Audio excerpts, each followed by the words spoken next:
ओम शांति। अॼु जी मिले तारीख़ 22/9/2005। अॼु मिठा मिठा बाप दादा चवनि था, मीठे मीठे ॿार पंहिंजे दिलि ते हथु रखी करे पुछो कि बाबा जो ॿुधाईंदा आहिनि छा असां सभु पहिरियों ॼाणंदा हुआसीं। जो ॿुधियो आहे उनजे अर्थ सहित सम्झी करे ख़ुशी में रहो। प्रश्न आहे, तव्हांजे हिन ब्रह्मण धर्म में सभिनि खां वधीक ताक़त आहे कहिड़ी ऐं कीअं? उत्तर आहे, तव्हांजो इहे ब्रह्मण धर्म अहिड़ो आहे जो सॼे विश्व जी सदगति श्रीमत ते करे ॾींदो। तव्हांजो इहो ब्रह्मण धर्म अहिड़ो आहे जो सॼे विश्व जी सदगति श्रीमत ते करे ॾींदो। ब्रह्मण ई सॼे विश्व खे शांत ठाहे ॾींदो। तव्हां ब्रह्मण कुलभूषण देवताउनि खां बि ऊच आहियो। तव्हांखे बाप द्वारा उहा ताक़त मिली आहे। इहे तव्हां ब्रह्मण बाप जे मददगार ठहींदा आहियो। तव्हांखे सभिनि खां वॾी प्राइज़ मिलंदी आहे। तव्हां ब्रह्मांड जा बि मालिक, विश्व जा बि मालिक ठहींदा आहियो। ओम शांति। मिठे मिठे रूहानी सिकिल ते ॿारनि प्रति रूहानी बाप सम्झाईंदा आहिनि। रूहानी ॿार ॼाणंदा आहिनि रूहानी बाप हिकु ई बार 5000 वर्ष पोइ ईंदा आहिनि ज़रूरु। कल्प नाम रखियो आहे न त चइणो पवंदो आहे। हिन ड्रामा जी अथवा सृष्टि जी आयु 5000 वर्ष आहे। हीअ ॻाल्हि हिकु बाप ई वेही सम्झाईंदा आहिनि। हीअ कॾहिं बि कोई मनुष्य जे मुख सां न ॿुधी सघंदा आहिनि। तव्हां रूहानी ॿार वेठा आहियो। तव्हां ॼाणंदा आहियो बराबरि असां सभी आत्माउनि जो बाप उहा हिकु ई आहे। बाप ही ॿारनि खे वेही पंहिंजो परिचय ॾींदा आहिनि जो कोई बि मनुष्य मात्र न ॼाणंदा आहिनि। कोई खे पतो ई न आहे गॉड व ईश्वर छा वस्तु आहे, जबकि उन्हनि खे गॉड फादर बाप चईंदा आहियूं त ॾाढो प्यारु हुजिणो खपे न। बेहद जो बाप आहे त ज़रूरु उन्हनि सां वरसो बि मिलंदो आहे। भक्ति मार्ग में माण्हुनि खे छो थो वरसो मिले? छोजी उहो बाप खे बाप नथा सम्झनि। भगत सम्झंदा आहिनि ख़ुदि खे उनखे भॻवानु त ओतिरो ई वरसो मिलंदो आहे। भिखारी खे बि भीख त ॾींदासीं न। पुट खे त सभु कुझु ॾींदा, भिखारी खे कुझु त ॾींदा। त ईअं ई भिखारीपन आहे न। त बाबा चईंदा आहिनि बेहद जो बाप आहे त ज़रूरु वरसो बि मिलंदो। अंग्रेजी में अक्षर ॾाढो सुठो चईंदा आहिनि, हेवनली गॉड फादर। हेवन चइबो आहे नई दुनिया खे ऐं हेल चइबो आहे पुराणी दुनिया खे। परंतु स्वर्ग खे कोई ॼाणंदो ई न आहे। सन्यासी त मञंदा ई न आहे। उहो कॾहिं हीअं न चईंदा कि बाप स्वर्ग जो रचयिता आहे। सन्यासी त मञंदा ई न आहिनि। उहो कॾहिं हीअं न चईंदा कि बाप स्वर्ग जो रचयिता आहे।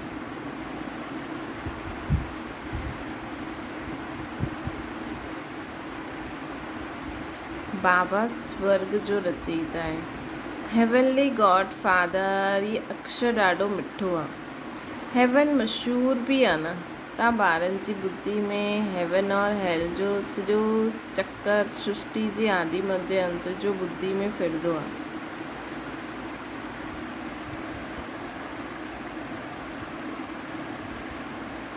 त सन्यासी त ख़ुदि ई चईंदा आहिनि सुख काकृष्ट समान आहे। तो स्वर्ग खे मञंदा ई न आहिनि।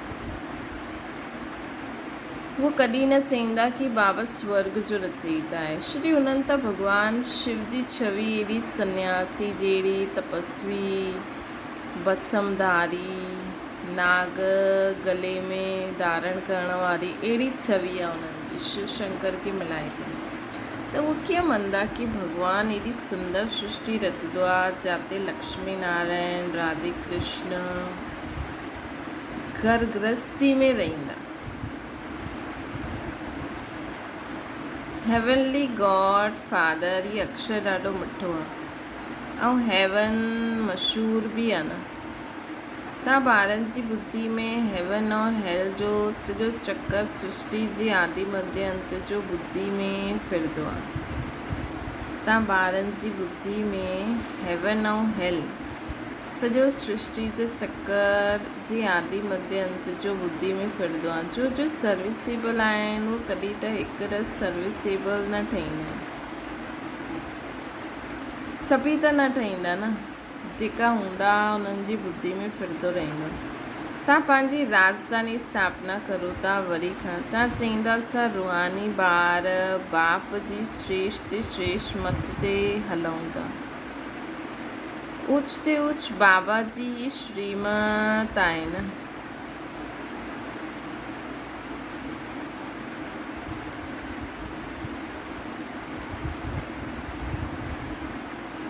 उच ते उच बाबा जी श्रीमत आहे। श्रीमद भगवत गीता बि ॻायल आहे न। ये पहिरें नंबर जो शास्त्र आहे। बाप जो नाम ॿुधण सां झटि वरसो यादि अची वेंदो। ये दुनिया में कोई भी न ॼाणंदा आहिनि कि गॉड फादर सां छा मिलंदो आहे। अक्सर चईंदा आहिनि प्राचीन योग, परंतु सम्झंदा न आहिनि प्राचीन योग कीअं सेखारियो। उहो त श्री कृष्ण ई चईंदा न। शिव जी गीता में श्री कृष्ण जो नाम विझी छॾियो अथनि। हाणे तव्हां सम्झंदा आहियो बाबा राजयोग सेखारियो आहे जंहिंसां सभु मुक्ति जीवन मुक्ति खे पाईंदा आहिनि। ये बि सम्झंदा आहियो कि भारत में ही शिव बाबा आया हुया, उन्हनि जी जयंती बि मल्हाईंदा आहिनि, परंतु गीता में नाम गुम थियण सां महिमा बि सॼी गुम थी वई आहे। जंहिं सॼी दुनिया खे सुख शांती मिली जंहिंसां उन बाप खे भुलिजी विया आहिनि। इनखे चईंदासीं एकज भूल जो नाटक। वॾे ते वॾी भूल इहा आहे जो बाप खे ॼाणंदा ई न आहिनि। कॾहिं चईंदा आहिनि उहो नाम रूप खां न्यारो आहे, पोइ चईंदा आहिनि कच्छ मां चवतार आहे, ठिकर भितर में आहे। भूल में भूल थींदी वेंदी आहे, सीढ़ी उतरंदा वेंदा आहियूं।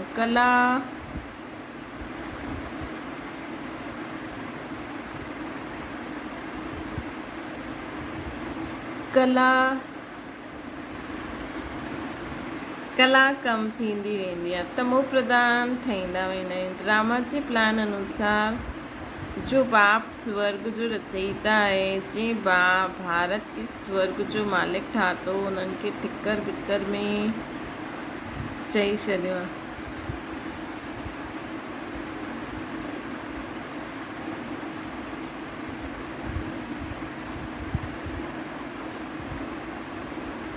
हाणे भाव सम्झाईंदा आहिनि त सीढ़ी कीअं उतरंदा आया आहियो। कुझु बि कंहिंखे पतो न आहे। ड्रामो छा आहे पुछंदा रहंदा आहिनि।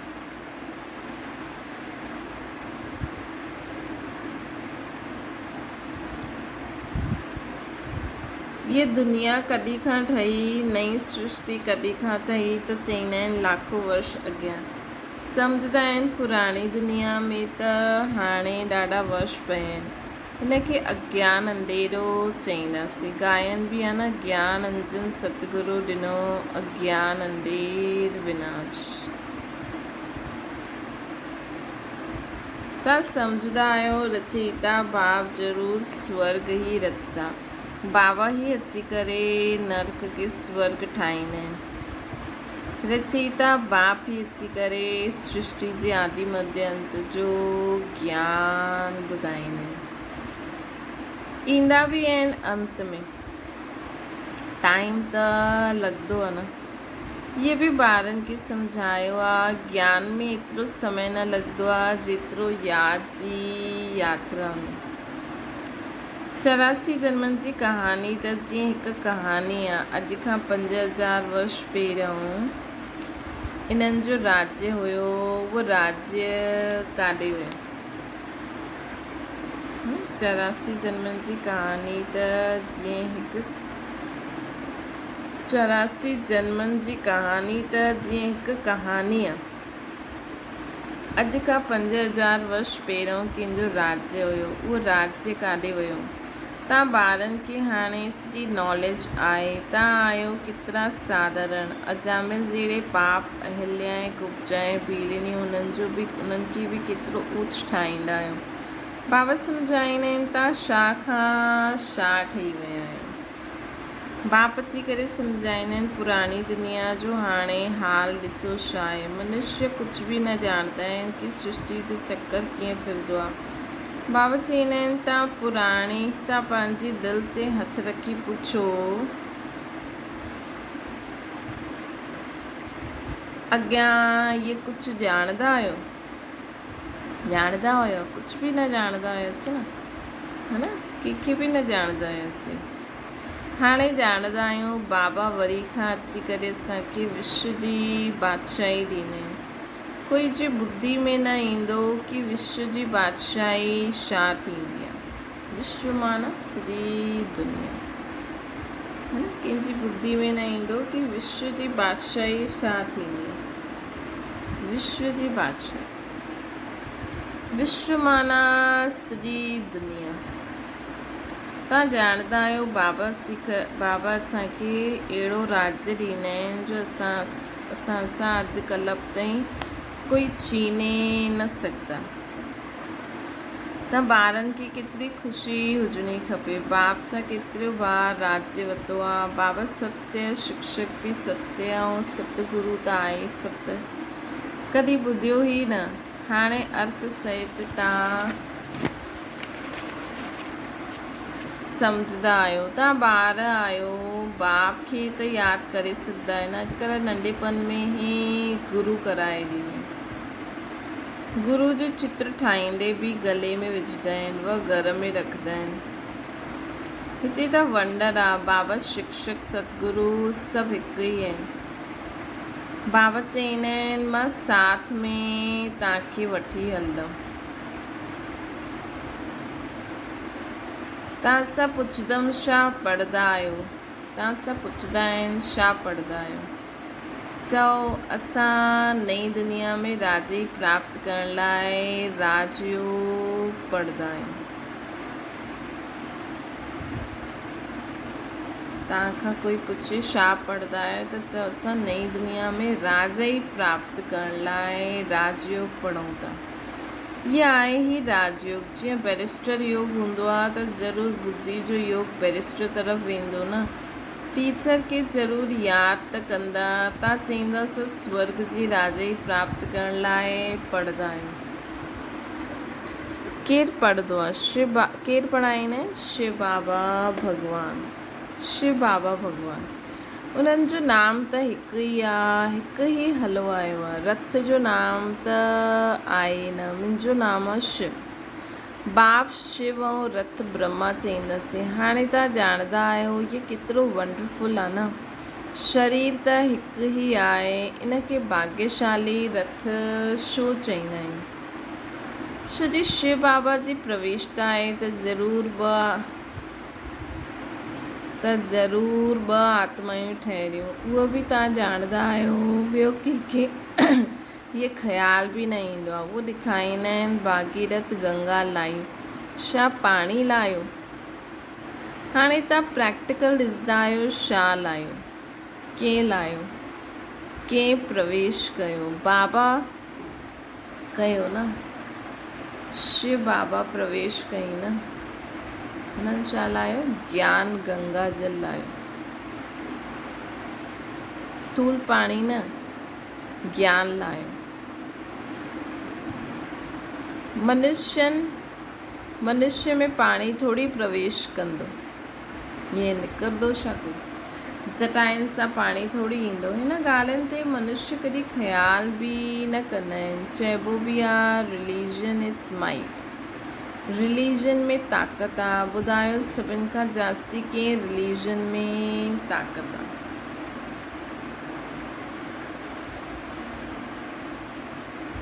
त चईंदा आहिनि ब्राह्मण रिलीजन में। हा इहो ठीकु आहे, जो कुझु ताक़त आहे ब्राह्मण धर्म में ई आहे, ॿियो कोई रिलीजन में कोई ताक़त न आहे। तव्हां हाणे ब्राह्मण आहियो, ब्राह्मणनि खे ताक़त मिलंदी आहे बाप सां, जो पोइ तव्हां विश्व जा मालिक ठहींदा आहियो। तव्हां में केतिरी वॾी ताक़त आहे। तव्हां चईंदा असां ब्राह्मण धर्म जा आहियूं, कंहिंजी बुद्धि में न वेंदो। विराट रूप भल ठाहियो आहे, परंतु उहो बि अधु।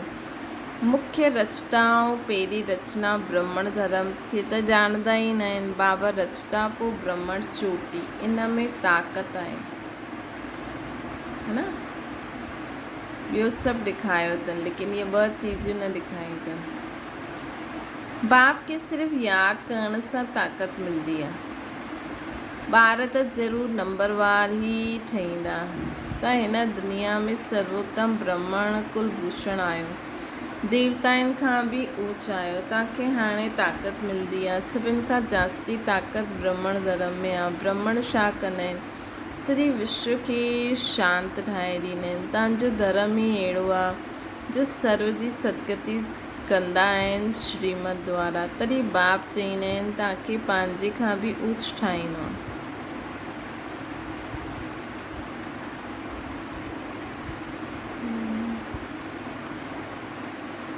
तव्हां ब्राह्मणनि जे बि मालिक, ब्रह्मांड जा बि मालिक आहियो। तव्हांजो धर्म अहिड़ो आहे जो सर्व जी सदगति कंदा आहिनि श्रीमत द्वारा। त हाणे ब्राह्मण सर्व जी सदगति करनि था न श्रीमत द्वारा। तॾहिं बाबा चईंदा आहिनि तव्हांखे मां पाण खां बि ऊच ठाहींदो आहियां। तव्हां ब्रह्मांड जा बि मालिक आहियो, विश्व जा बि मालिक ठहींदा आहियो। सॼे विश्व जे तव्हां राजा ई कंदव। हाणे ॻाईंदा आहियो न, भारत असांजो देश आहे। कॾहिं महिमा जा गीत ॻाईंदा आहियो, कॾहिं पोइ चईंदा आहिनि भारत जी छा हालति आहे। ॼाणंदा ई न आहिनि कि भारत एतिरो ऊच हुयो, हाणे भारत जी छा हाल थी वई आहे। मनुष्य त सम्झंदा आहिनि स्वर्ग अथवा नर्क हिते ई आहे। जंहिंखे धन मोटर आदि आहे उहो स्वर्ग में आहे। इहे न सम्झंदा आहिनि स्वर्ग चइबो ई आहे नई दुनिया। नई दुनिया खे ई स्वर्ग चइबो। हिते सभु कुझु सिखणो आहे। बाबा चवनि था हिते सभु कुझु सिखणो आहे।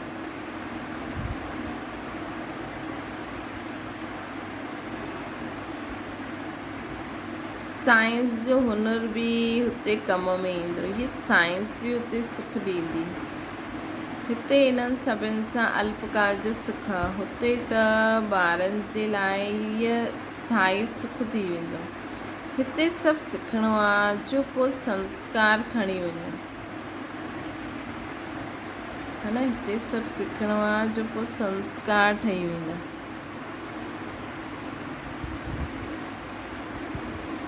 संस्कार ॾाढा होशियार, कोई नई आत्मायूं न ईंदियूं कोई हिते ठाहिण जो सिखंदा। हितां जा ॿार ई साइंस सिखी करे हुते हलंदा, ॾाढा होशियार थी वेंदा।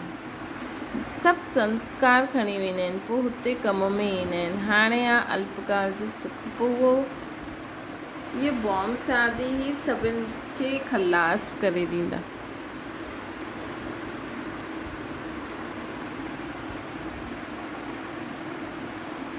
मौत बग़ैर शांति जो राज्य कीअं ईंदो। हिते त अशांति जो राज्य आहे न। पोइ इहो बॉम्ब शादी ई सभिनि खे खलास करे ॾींदा। इहे बि तव्हां में आहे। हिते त अशांति जो राज्य, इहे बि तव्हां में नंबरवार आहे जो सम्झंदा आहिनि। असां पहिरियों पंहिंजे घर वेंदासीं, पोइ सुखधाम में ईंदासीं। सुख में बाप त न ईंदा न। बाप चईंदा आहिनि कि मां बि वानप्रस्थ रथ, मूंखे वानप्रस्थ रथ खपे। भक्ति मार्ग में बि सभिनि जी मनोकामना मां ई पूरो कंदो।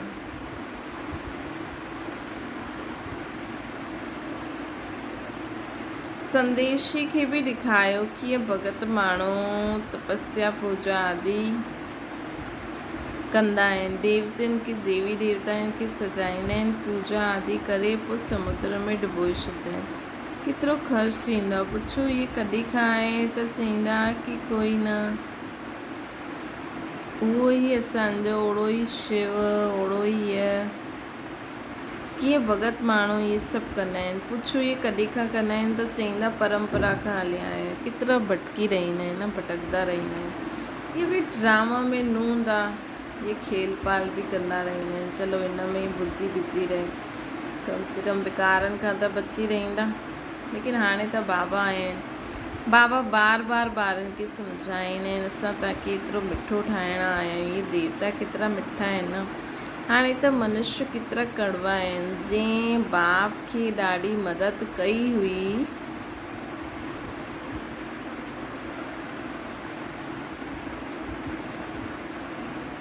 उन्हनि जी ई पूजा कंदा रहंदा आहिनि। जंहिं बाप खे ॾाढी मदद कई हुई, उन्हनि जी ई पूजा कंदा रहंदा आहिनि।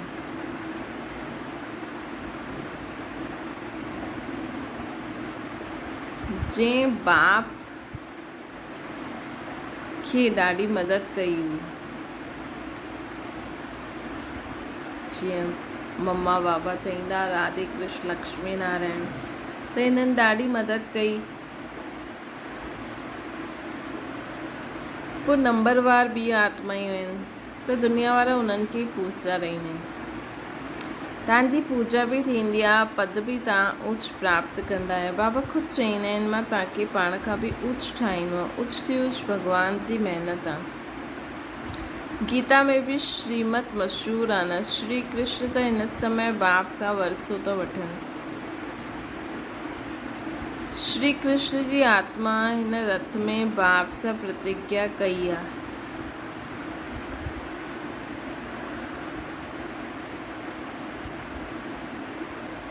श्री कृष्ण त हिन समय बाप सां वरसो वठंदा। श्री कृष्ण जी आत्मा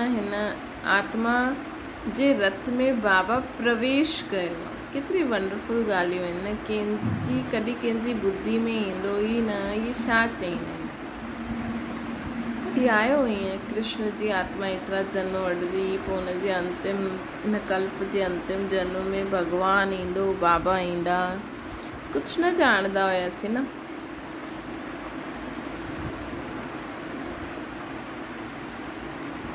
त बाप जा मददगार ठहींदा आहिनि। बाबा चईंदा आहिनि, बाबा सम्झण वारनि खे बि सम्झाइण में ॾाढी महिनत लॻंदी आहे। बाप केतिरो सुठी रीति ॿारनि खे सम्झाईंदा आहिनि। बाबा लिखंदा आहिनि, सर्वोत्तम ब्रह्मा मुख वंशावली ब्राह्मण। तव्हां ॿार सर्विस कंदा आहियो त इहे प्राइज़ मिलंदी आहे। बाप जे मददगार ठहींदा आहिनि त सभिनि खे प्राइज़ मिलंदी आहे न।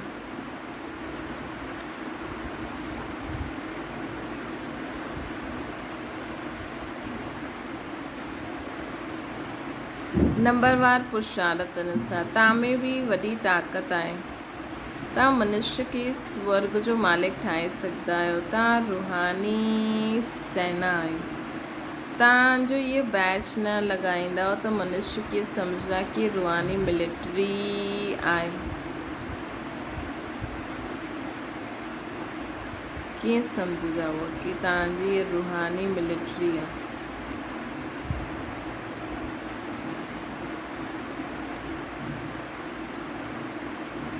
अगर बैच न लॻाईंदा त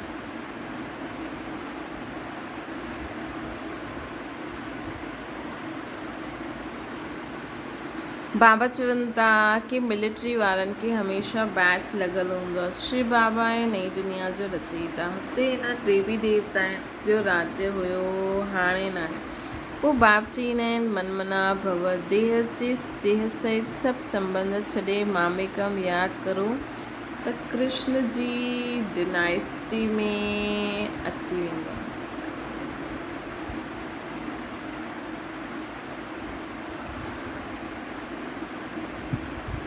कृष्ण जी डिनाइस्टी में अची वेंदा।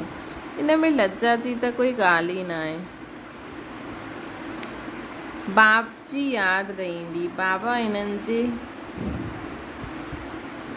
बाबा इन्हनि जे लाइ बि ॿुधाईंदा आहिनि। इहे नारायण जी पूजा कंदा हुया। नारायण जी मूर्ति साथ में रहंदी हुई ब्रह्मा बाबा जी।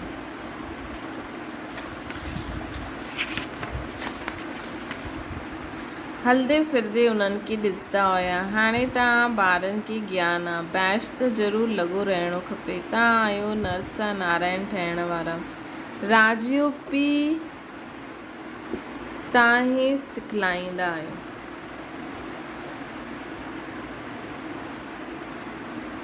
नरसा नारायण ठाहिण जी सर्विस कंदा आहियो। पंहिंजे खे ॾिसंदा आहियो असां में, पंहिंजे खे ॾिसणो आहे असां में कोई अवगुण त न आहे। तव्हां ॿार बाप दादा जे पास ईंदा आहियो। बाप शिव बाबा आहे न, दादा इहे रथ आहे। बाप ज़रूरु रथ द्वारा ई मिलंदा न। बाप वटि ईंदा आहिनि रिफ्रेश थियनि। सम्मुख वेहण सां यादि वधंदी आहे। बाबा आहिनि वठी वञण लाइ। बाप सम्मुख वेठा आहिनि त जास्ती यादि अचणी खपे न। पंहिंजी यादि जी यात्रा खे हुते बि तव्हां रोज़ वधाए सघंदा आहियो। हिकु बार मधुबन में सिखी वञो, पोइ पंहिंजे पंहिंजे स्थान ते वञी करे रोज़ योग करो। हलंदे फिरदे कंदा, कर्म कंदे कंदा त ॾाढो सुठो। त कर्म क्षेत्र में मेन यादि करिणो न। त बाबा सम्मुख वेठा आहिनि त जास्ती यादि अचणी खपे। पंहिंजी यादि जी यात्रा खे हुते बि तव्हां रोज़ वधाए सघंदा आहियो। अच्छा, मीठे मीठे सिके लॾे ॿारनि प्रति माता पिता बाप दादा जो यादि प्यार ऐं गुड मॉर्निंग। रूहानी बाप जी सभिनि रूहानी ॿारनि खे नमस्ते। असांजी बि रूहानी माता पिता बाप दादा खे यादि प्यार गुड मॉर्निंग ऐं नमस्ते। धारणा जे लाइ मुख्य सार, पंहिंजे खे ॾिसणो आहे कि असां में कोई अवगुण त न आहे न। जीअं देवता ई मिठा आहिनि, ईअं असांखे बि मिठो ठहिणो। बाबा चवनि था जीअं देवी देवता मिठा आहिनि, ईअं मिठा ठहिया आहिनि। त पंहिंजे खे ॾिसो, असां में कोई अवगुण त न आहे, असां मिठा ठहिया आहियूं। ॿियो आहे बाप जी श्रेष्ठ मत ते हली पंहिंजी राजधानी स्थापना करणी आहे। सर्विसेबल ठहिण लाइ सृष्टि जी आदि मध्य अंत जो हेवन ऐं हेल जो ज्ञान बुद्धि में फिरंदो रहे। वरदाना खुदाई खिदमतगार जी स्मृति द्वारा सहज यादि जो अनुभव करण वारा सहज योगी ठहनि। खुदाई खिदमतगार अर्थात जो खुदा व बाप जी खिदमत अर्थात सेवा ॾिनी आहे, उन सेवा में सदा तत्पर रहणु।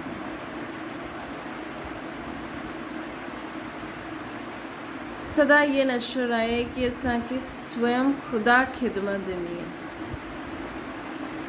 कार्य कंदे हुए जंहिं कार्य कयो उन्हनि खे कॾहिं, कार्य कंदे हुए जंहिं कार्य ॾिनो उनखे कॾहिं बि भुलिजंदा न आहिनि। चईंदा न हा हिन ॾिनो अथई। त कर्मणा सेवा में भी ये स्मृति रहे कि बाबा जे डायरेक्शन अनुसार करूं था त सहज यादि जो अनुभव कंदे सहज योगी ठही वञो। त कहिड़ो सहज तरीक़ो आहे कि जंहिं कमु ॾिनो आहे त यादि रहंदो न। त असां अगरि ट्रस्टी थी वेंदासीं त सोचंदासीं सभु कुझु बाबा जो आहे, त जंहिंजो घरु आहे, जंहिंजो शरीर आहे, जंहिंजा सभु आहिनि, उहो त यादि रहंदो न। त हिन करे त सहज योगी, सहज राजयोग चईंदा आहियूं न। जेके सहज युक्ति यूज़ कंदा त सहज योगी थी वेंदा। सर्व संबंध निभायो, सुमान यादि रखो, प्राप्ति यादि रखो। स्लोगन आहे सदा गॉडली स्टूडेंट लाइफ जी स्मृति रहे त माया समीप भी न अची सकती। गॉडली स्टूडेंट लाइफ यादि रहे। अव्यक्त इशारो जेतिरो स्थापना जे निमित्त ठहिया उहे ज्वाला रूप हूंदा ओतिरो ई विनाश ज्वाला प्रत्यक्ष थींदी।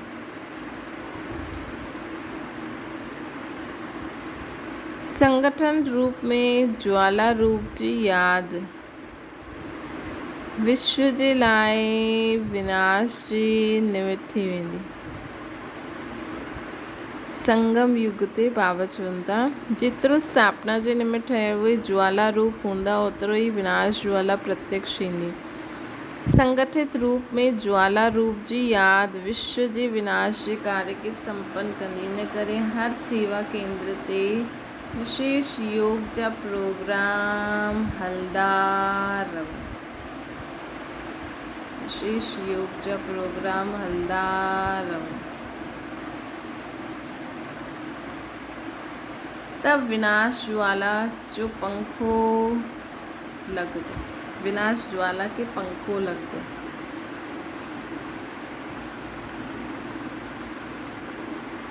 योग अग्नि सां विनाश जी अग्नि जल्दी ज्वाला सां ज्वाला प्रज्वलित थी वेंदी। योग अग्नि सां विनाश जी अग्नि लॻंदी ज्वाला सां ज्वाला प्रज्वलित थींदी। अच्छा, ओम शांति। बाबा खे यादि करो।